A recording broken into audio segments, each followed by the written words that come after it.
ஒரு குடிசை வீட்டில் வாழ்ற ஒரு மனுஷனுக்கு தன்னோட குடும்பத்துக்கு ஒரு அழகான வீடு கட்டி கொடுக்கணும்னு ஒரு ஆசை. கிட்டத்தட்ட 20 வருஷமா கொஞ்சம் கொஞ்சமா பணத்தை சேர்த்து வச்சு ஒரு வீட்டை கட்டுறாரு.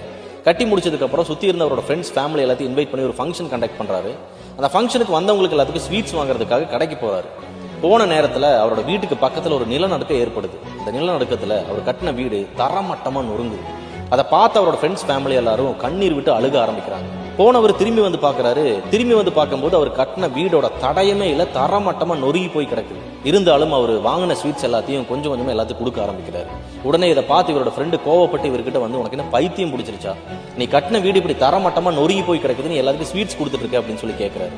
உடனே இவர் சிரிச்சுக்கிட்டு பதில் சொல்றாரு, இப்ப நீ இங்க நடந்த சம்பவத்தோட நெகட்டிவான விஷயங்களை பாக்குற, ஆனா இங்க நடந்த பாசிட்டிவான விஷயத்த நினைச்சு நான் சந்தோஷப்படுறேன் அப்படின்னு சொல்லி சொல்றாரு. இன்னைக்கு நான், என்னோட மனைவி, என்னோட குழந்தைகள் எல்லாமே உயிரோட இருக்கும். இதே சம்பவம் நாளைக்கு நடந்திருந்ததுன்னா எங்க யாரையுமே நீ உயிரோட பார்த்திருக்க முடியாது அப்படின்னு சொல்லி சொல்றேன்.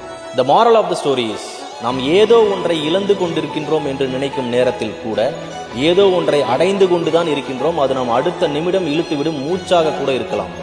Everything is happening for a reason. Be positive.